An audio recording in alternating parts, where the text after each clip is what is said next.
60 years ago today, the Jewish religion and America's national religion, baseball, came into direct conflict with one another. The MLB scheduling had decreed that Game 1 of the World Series would coincide with Yom Kippur. This timing challenge became an even bigger issue when the Los Angeles Dodgers progressed to the big game behind their ace pitcher, Sandy Koufax. Koufax's Jewish identity was not a secret, and everyone realized the issue the moment the Dodgers progressed.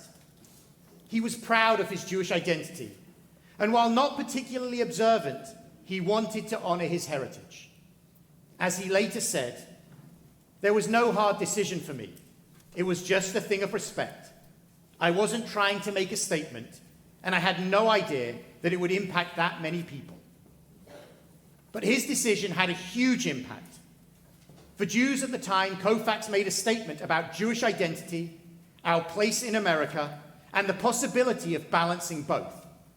It is a story that is still told and retold, when a Jewish pitcher prioritized his Judaism above the World Series.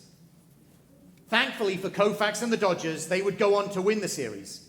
But that is really secondary to the story of his observance of Yom Kippur and his refusal to pitch on this most sacred day. He was proud of his Judaism.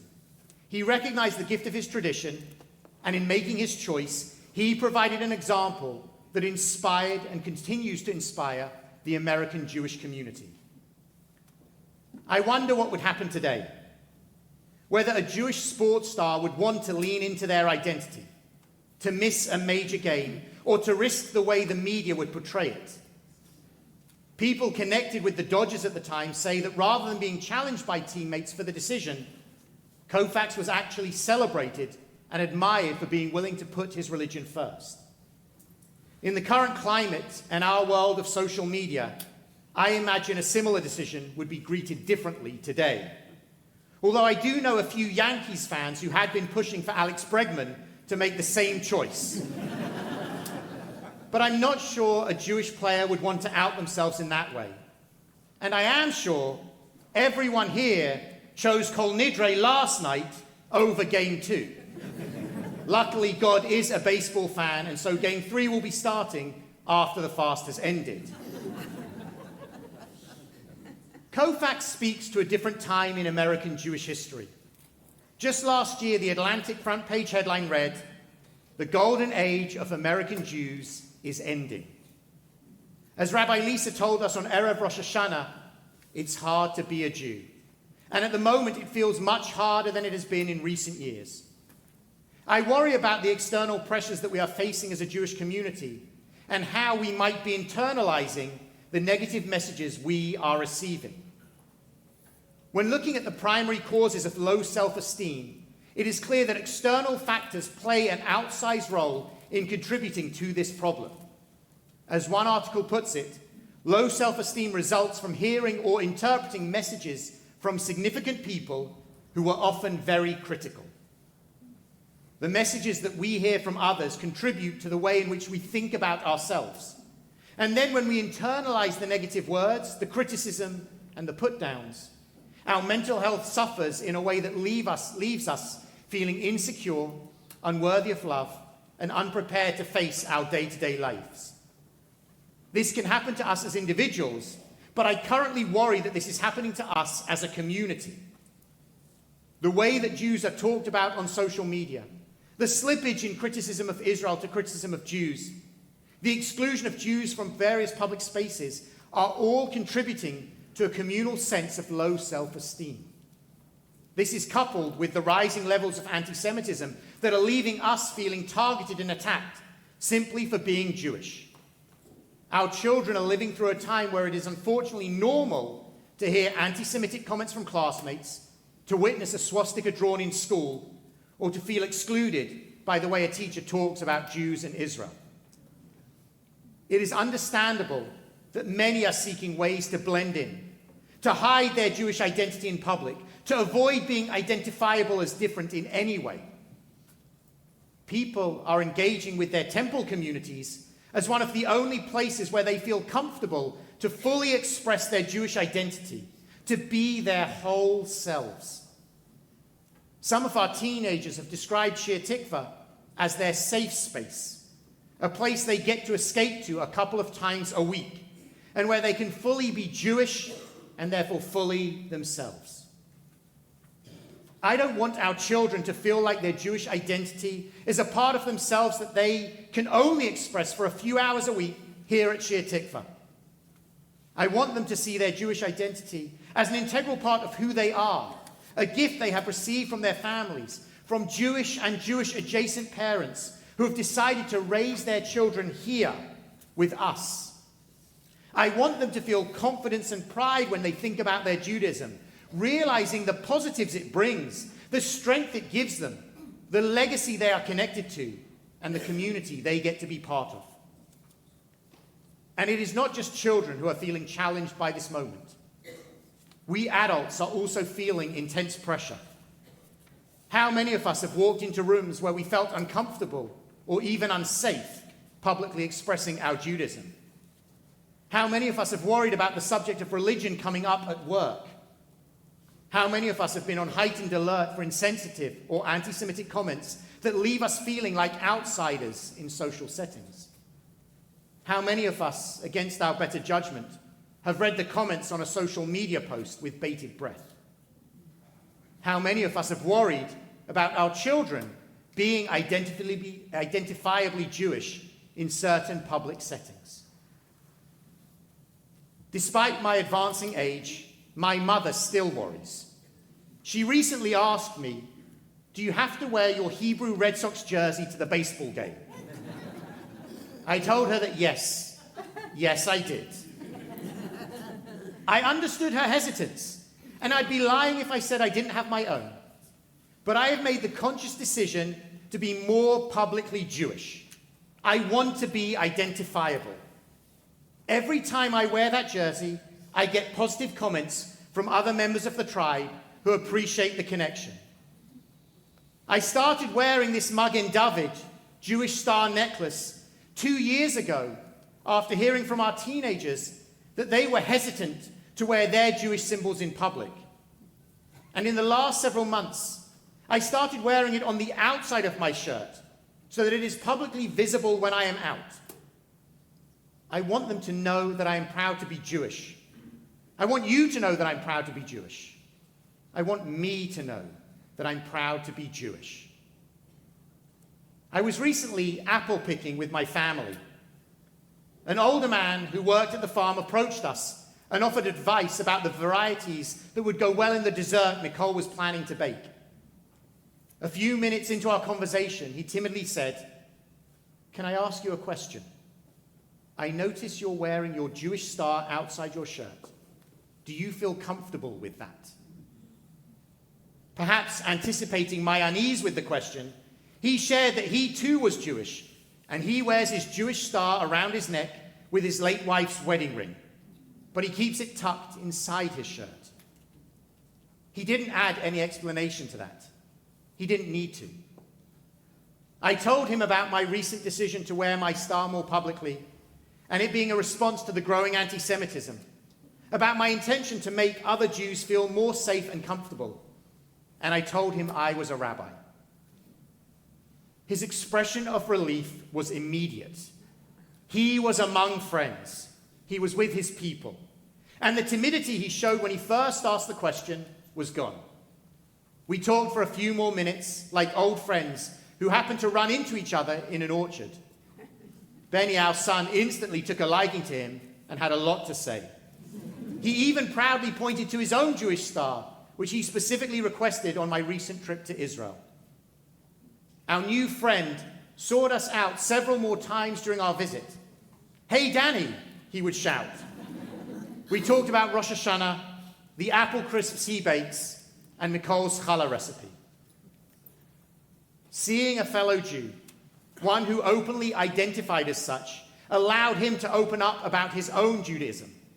It gave him the opportunity to share a part of himself that I imagine he usually keeps hidden. It was clear that given the opening, he wanted to talk about it. He wanted to own it. He wanted desperately to share his Jewish identity with another person. My entire family appreciated the connection with him, And all of us left the orchard that day with much more than just apples.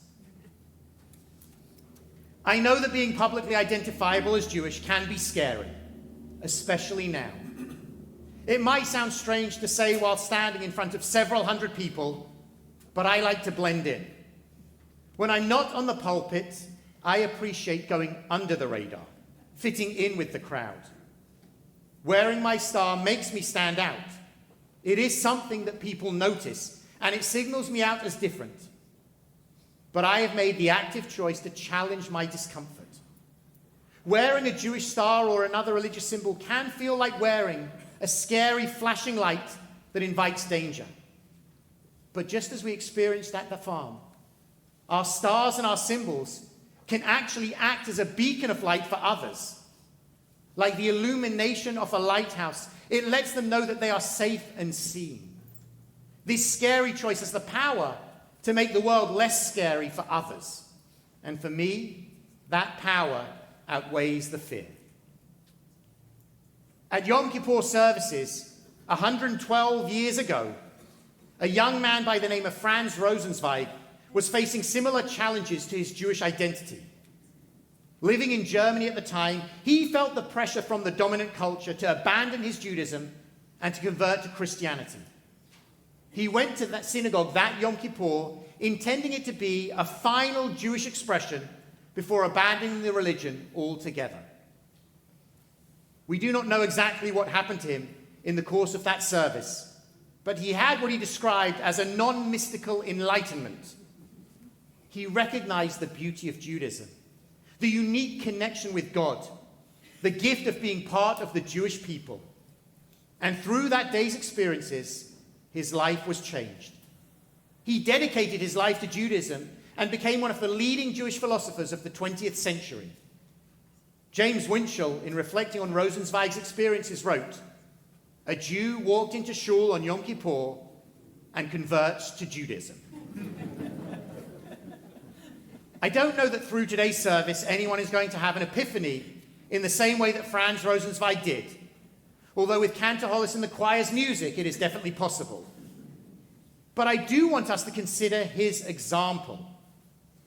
We often talk about people who convert to Judaism as being Jews by choice, in that they have chosen Judaism for themselves.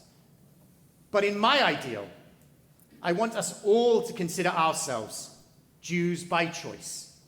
All of us actively and passionately choosing a Jewish connection for ourselves, finding the Judaism that gives meaning to our lives, elevates our souls, connects us to something greater than ourselves, and allows us to experience a life filled with joy and blessing. Everyone here, we are here by choice. We have made a choice to be part of this community.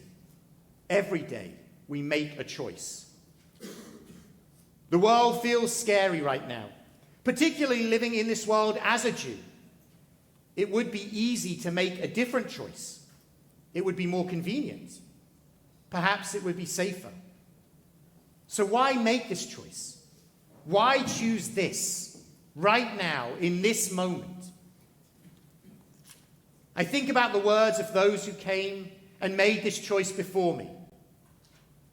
Albert Einstein chose the pursuit of knowledge for its own sake, an almost fanatical love of justice, and the desire for personal independence. These, he said, are the features of the Jewish tradition, which makes me thank my stars that I belong to it. Supreme Court Justice Ruth Bader Ginsburg said she chose because her heritage as a Jew and her occupation as a judge fit together symmetrically. She said the demand for justice runs through the entirety of Jewish history and Jewish tradition. I take pride in and draw strength from my heritage. Elie Wiesel, who survived even scarier times than these, could be forgiven for making a different choice. But instead, he chose us. He chose this. Because as he says, I am a Jew, profoundly rooted in my people's memory and tradition, proud of belonging to a people that has never given up. Rabbi Jonathan Sachs captured his choice this way: I am a Jew because our nation, though at times it suffered the deepest poverty, never gave up on its commitment to helping the poor or rescuing Jews from other lands, or fighting for justice for the oppressed. And we can't forget the Big Lebowski's Walter Sobchak, who chose 3,000 years of beautiful tradition from Moses to Sandy Koufax. Every day we make a choice.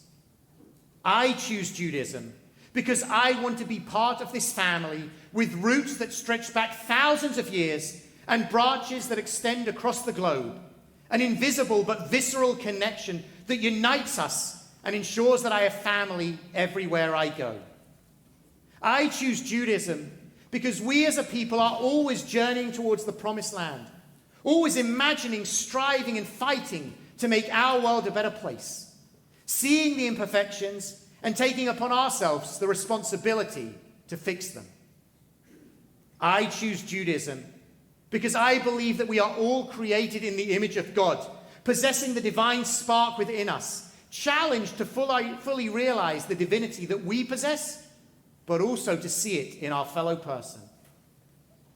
I choose Judaism because I believe that this religion, which is thousands of years old, continues to speak to us today with answers, practices, questions, and rituals that address the most pressing challenges we are facing. Every day, we make a choice. We choose to shrink down or stand tall.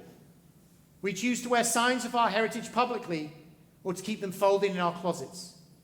We choose to tuck our star in or to wear it out. Everyone here today is making a choice. Sandy Koufax chose Judaism over the World Series. Franz Rosenzweig chose Judaism over assimilation.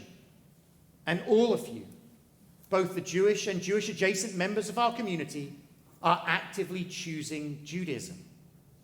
So why? Why did you make this choice? It's not a question that we often ask or are asked, but it is a question that gets to the heart of our very identity. In today's world, we have other choices, too many to count, and there are certainly easier choices. But we choose this. We like to talk about Jews as the chosen people, with our special covenantal relationship with God.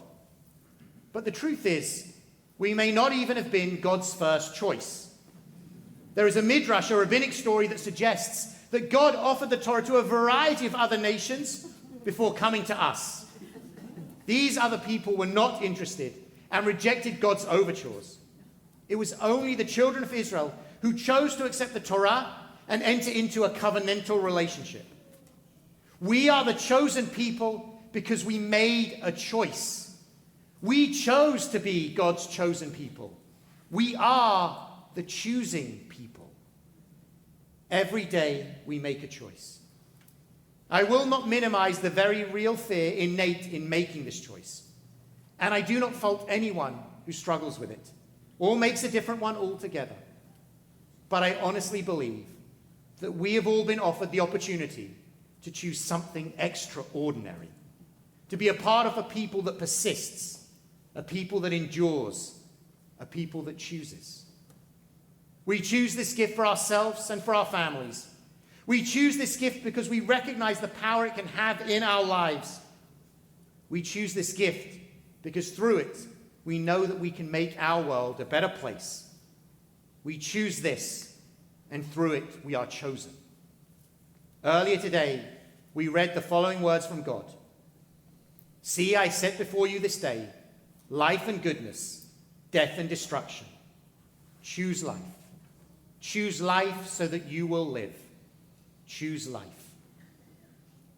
To choose this people, this family, this faith is to choose life.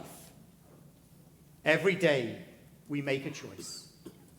This year, what will you choose?